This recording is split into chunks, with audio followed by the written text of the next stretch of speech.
Okay. My name is Charles Penwell. I'm here today to introduce Oliver Haydorn. And Oliver, with a little input from me, is going to talk about the answer to inflation. Inflation has more or less been permanent in human society, except particularly for one experiment in Australia where it was absolutely stopped for a few years in a most difficult period. And that's not even talked about anymore, but we're going to break that and talk about it today.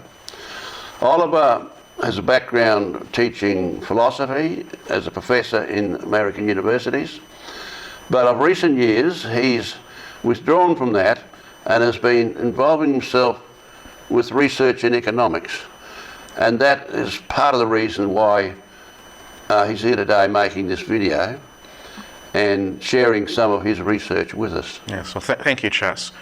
So we're going to be talking about inflation, as you said, and the most logical place to start would be with some sort of definition, right? What is inflation? What is this phenomenon?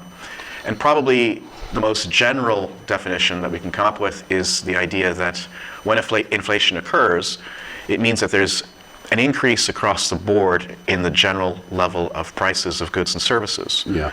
So the general price level is going up. What used to be priced at $10 is now priced at $12. What used to be priced at, say, $100 is now priced at $120. And that increase in prices we call inflation. Now what that means is that each unit of currency or credit is able to buy less and less as time goes on, right? So there's a dilution in the purchasing power of each unit of currency, and that simultaneously means that the cost of living, the general cost of living, is increasing over time, and it's becoming more difficult for people to make ends meet. Inflation is sometimes defined as an increase in prices accompanied by an increase in the money supply, which suggests that that's the reason for, and it very often is, the reason for the increase in prices. But of course, prices can increase for other reasons like famine or pestilence or monopoly, and then I suppose under that definition is they're just an increase in prices. So just bearing that in mind, an increase in prices may or may not be because an increase in the money supply, but when it is for an increase in the money supply, it is definitely inflation. Yes. Yeah. All right, so we've described what inflation is, and the first observation that we should make is that it is a bad thing. Generally, it's a negative phenomenon. And the basic reason for that is when it occurs, it erodes people's purchasing power. So it erodes the purchasing power of everyone's savings. Anyone who has a bank account, who has money saved away, what they can buy with that money is going to be less and less as time goes on. It hurts those on fixed income, so people who are on pensions or here in Australia who are on Centrelink, unless it's adjusted, they're going to have a more difficult time making ends meet. It hurts those whose wages or salaries have not been adjusted to inflation, to the increase in prices. And it hurts everyone insofar as it introduces a certain amount of uncertainty and instability in the economy. So people have a harder time planning for the future. They have a harder time making decisions about investments. And of course it hurts borrowers who were on variable rates of interest and so forth. Now, if inflation gets worse over time, if it becomes what economists call galloping inflation or hyperinflation, then the very survival of the economy is at stake.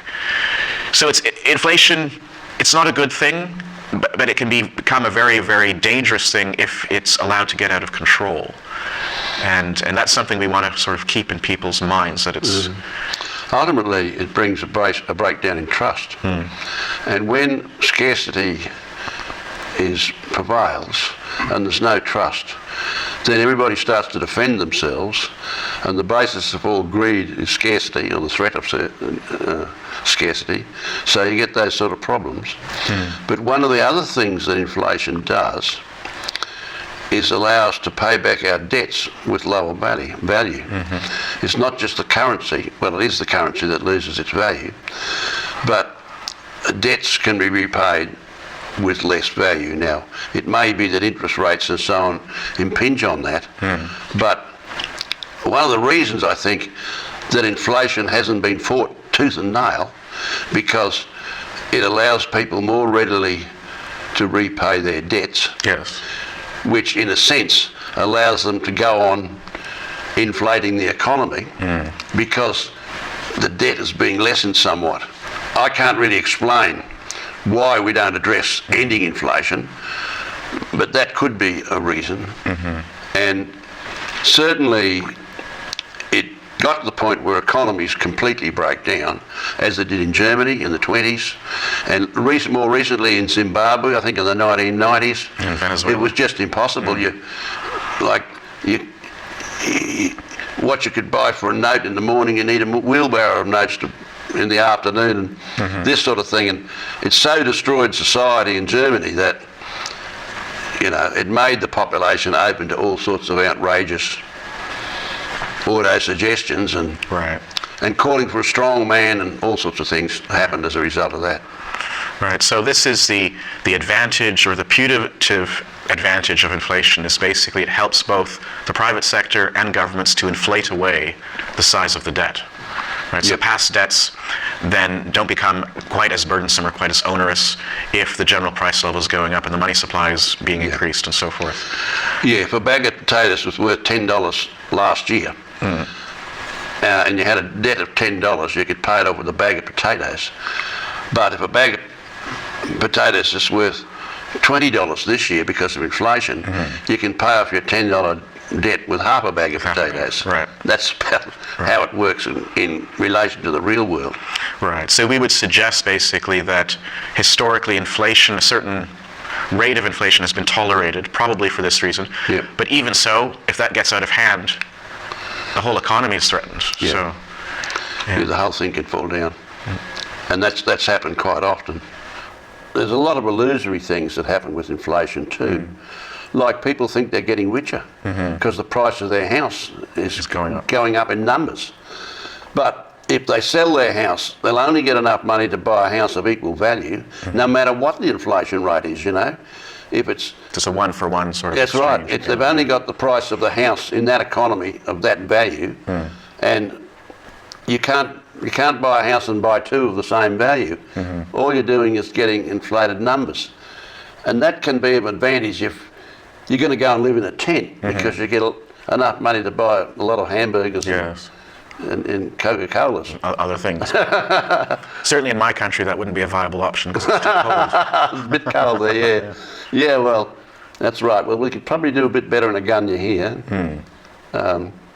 But still, it's fairly difficult to live in a modern world if you haven't got a roof over your computer, All right, so the next thing that I wanted to discuss is what are the causes of inflation.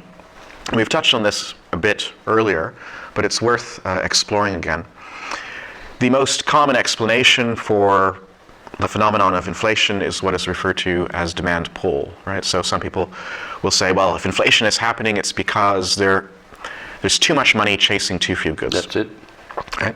So when the money supply is increased to a greater extent than what the productive and consumptive activities of the economy require or can handle, we end up with too much money chasing too few goods, and retailers are sensitive to this. They see that consumers are demanding more and more, and there's more money in their pockets. So to take advantage of that situation, they increase their prices, and that absorbs the surplus, right? Reestablishing a balance between the money available and the prices of goods and services, the general price level. And as they do that, then demand will subside. So that's basically the idea that the money supply increases, and so we've got to increase prices to keep the two in balance, and that's demand pull. Now, there is a second form or second cause of inflation that's being recognized more and more, which is cost push. And in the case of cost push, it's not the increase in the money supply that's driving the increase in prices, but rather something else has happened on the supply side which is causing producers and retailers to increase prices. So generally something's happened at the level of costs. Maybe there's, as you were saying, there's some event that's occurred, like a natural disaster or a war, or there have been disruptions in the supply chains, the supply lines. There's been disruptions in distribution, and because of this, to cover increased costs, retailers have to up their prices. So we have an example of this in Australia, which is pertinent to what we'll be discussing soon about possible ways of addressing inflation or solving the inflation problem. During the Second World War in Australia, there was a transfer of efficient labor from regular productive industry to war activities, war services. And this increased the cost of production because industry had to make do with labor that was less skilled, less experienced, and so they were less efficient. And as a result, costs went up. Right? They needed to work them longer hours in order to get the same level of output. We took 500,000 of our most able people and put them in uniform, which has made a big difference. There's just one thing about the cost push and demand pull. I remember clearly one Christmas Eve, I was shopping with my wife, and there were an enormous number of shoppings in this shopping centre, quite an upmarket shopping centre, and the goods were pouring out, and they were replacing them. There was nothing like a shelf. Every shelf was absolutely chockers. And then I was reminded of the idea that inflation is caused by too much money chasing too few goods. But too few goods wasn't evident. The goods were just seemingly inexhaustible at that time and place. Right. And okay, there might have been a bit of money around, but these things have got to be borne in mind. Yes. And a further complication is that whether you're dealing with, let's say, demand pull or cost push, there's another aspect of cost push which tends to enter the picture, and that is that if people can't, let's say because interest rates have gone up and they're paying more on their mortgages and this sort of thing, if they can't meet the cost of living as they're acquainted or used to doing, one of the things that they'll do is they'll go to their employer and they'll demand wage increases or salary increases in order to maintain the sort of lifestyle that they're used to. This might provide a sort of temporary relief, but in the end it's no solution because those increases have to be met in increased prices. The consumer pays all costs. Consumer pays all costs. He pays all costs. If they're private costs, he pays in prices. If company costs, he pays in prices. And if it's government cost, he pays it in taxes. Right. The consumer pays everything. Right. Ultimately. So if we increase wages and increase salaries in order to give people more money, eventually that's going to filter into increased consumer prices as well. And so it's no permanent solution. There's the danger of falling into a wage price spiral, which is another form of cost push, essentially. That's right. Yeah. Whenever inflation appears to be happening, and they say, well, there's too much money chasing too few goods, and inflation is greater, let's say, than 2%, that's the target that the central banks aim for, the conventional response is to raise the interest rates. This will have the effect of tightening everyone's belts, so anyone who has any kind of debt will have to, if it wasn't locked in, they'd have to pay more for, let's say, mortgage loans, car loans, business loans, credit cards, and taxes to service government loans. And that, of course, increases the cost of living. And so the idea is that by increasing those costs, we can mop up some of this extra money that's laying about that is somehow contributing to too much money chasing too few goods. I see it as a situation where what government authorities have is it's a one-trick pony. They've got this one trick, which is to put up interest rates. Now, if you put up interest rates, of course, it increases cost push. The industry has more costs. And, of course, those with house mortgages get severely savaged, so they tend to spend less. So what the answer to inflation now, when you analyse it right down, is that the answer is to sicken the economy. If it gets sicker, where people have to tighten their belts, hold back from properly using the economy fully, then that will dampen it down. And if it's like most things that are a bit sick, they tend to slow up a bit, and that they can tell themselves that they're stopping inflation. They're actually stopping the economy, but one of its side effects is that that prices tend to slow up in rising, if not fall, and very seldom they don't fall. Right. This never made them fall, but it does slow up the rise. The rate of inflation. And when it gets below a certain rate of 2 or 3% or whenever they're happy, they decide that they'll let the economy become a little more well again, so that it can start to operate a little bit more like normally. Right. So that's how I see the current.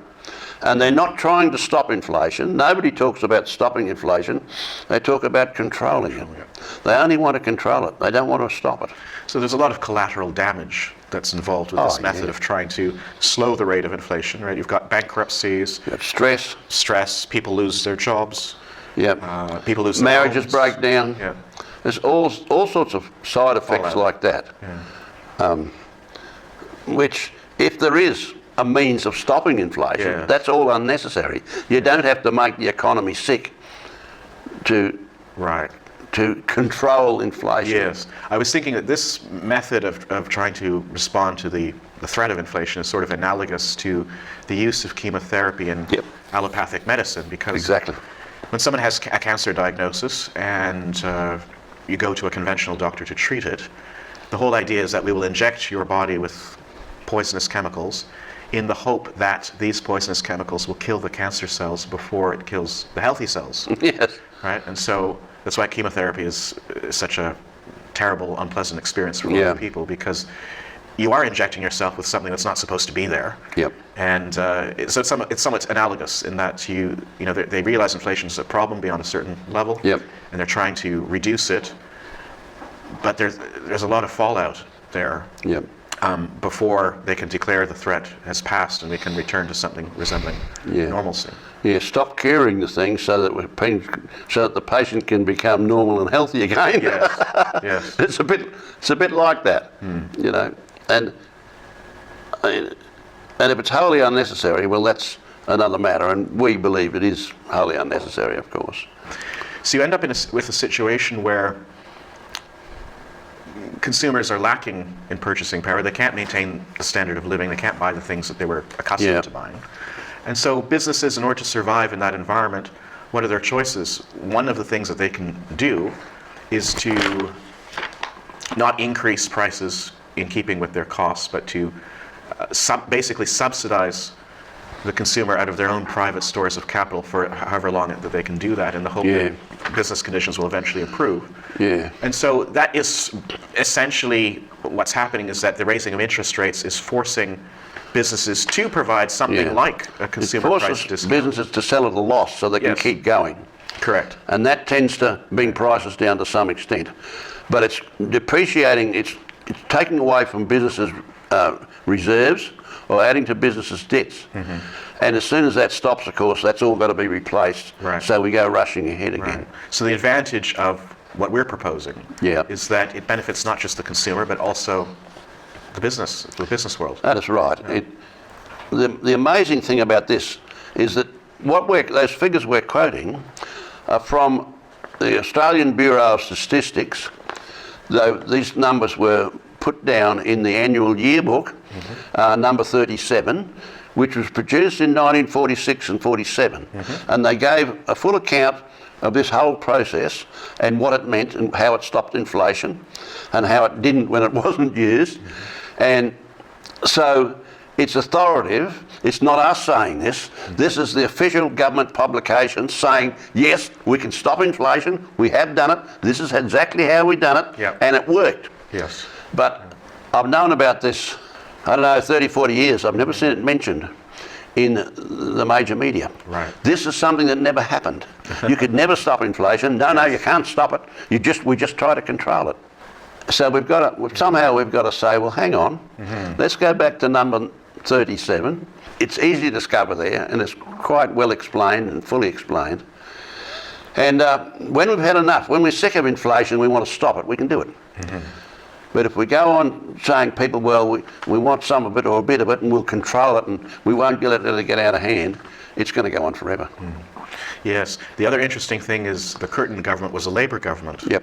and we have a Labour government in power in Australia now, so it behooves them to look at their predecessors and see, it was Labour policy at one time. Yeah, that's right. So why can't it be revived? But they were a different world, and they're a bit more practical in those times. And the reason that John Curtin did it, because it worked. You're welcome to do whatever you like about inflation. Yes. If you're not going to do what works, what do you expect? And it's a bit sad they don't acknowledge the greatness of their earlier people. Some of those, I remember, this is just an aside if you like, one day I was talking to the bagman of the National Party, the arch Tories in Queensland. This is a bloke who used to go around and collect money for them, from businesses and so on. And he'd been around a long time, and he used to give advice about protocol and things like that when they were visiting dignitaries. So he was associated with government a long time in Queensland. And I said to him, who's your favourite Prime Minister? This is a Tory. He said, John Curtin. John Curtin was head and shoulders over like you, Bob Menzies, he knew all the rest of them. Yep. John Curtin was his man. So this is a guy, we need to go back and find those genuine heroes that weren't phonies and apply things that work. Yes. Let's try that. In desperation, we might try something that'll work. It actually works. So one objection that is probably going to be raised at this point to the idea of introducing consumer price discounts to neutralize inflation would be, where is the money going to come from?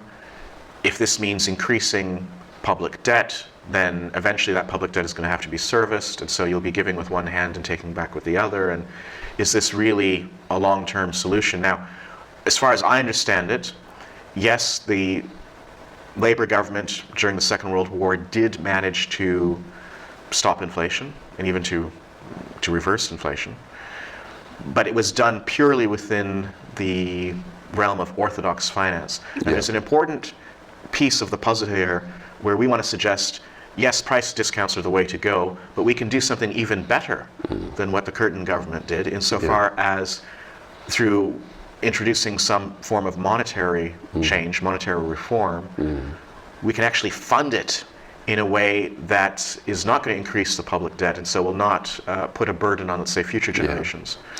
What we're saying is that it's possible to think outside the box. It is possible. And as to how we fund discounts on prices, we can fund them the same way that everything is financed. Everything is financed by banks creating credit. The primary function of banks is to create and, yes, to destroy money. When they make loans, that increases the amount of deposits that are there because the loans are spent.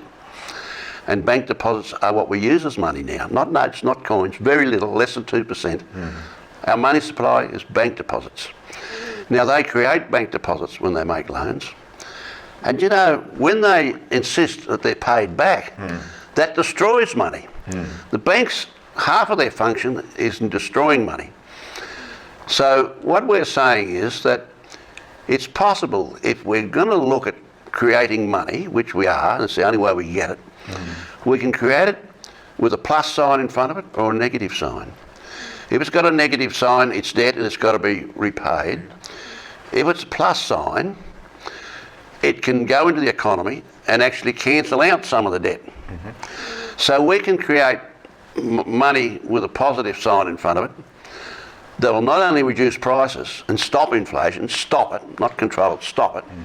It will also negate and cancel out the amount of debt in society to the same amount, because you can only cancel a negative with a positive. That's all that will do it. So then the whole cost structure starts to come down. So we can do better than they did during the war. At least we could do that. If we did nothing more, at least it would be a big help, but we can go better again by financing it with positive money, not negative money. And there is the future of the human economy, really. Once we get to that, we'll be past a lot of this bloody nonsense about pushing and shoving and you're getting too much and I'm getting too little and controlling us and regulating us and all that sort of thing, and a lot of scarcity. I think we can have a much happier economy if we just sensibly solve some of the big problems by using measures to stop inflation and measures that not only do that but also negate the level of debt in society. There's a real opportunity, in other words, not only to deal properly with this problem of inflation, but actually to set the whole economy on a much more sound and satisfactory basis. Yeah. To roll back the enormous structure of debt, where, I'm told that debt in the world now is 200 trillion. The American debt is $90 trillion. I mean, debt is going up every year, and they think that it has to go up because otherwise we won't have enough money to keep going. So we've got to keep creating more debt because that's the only way we can get money at the moment, and we've got to have money to keep going. So it's a bloody madness. And we need to think about ways to stop it, and it is stoppable. Debt is stoppable in the same way that inflation is stoppable. And it comes down to simple techniques that are logical and obvious, and that aren't aimed at preserving vested interests.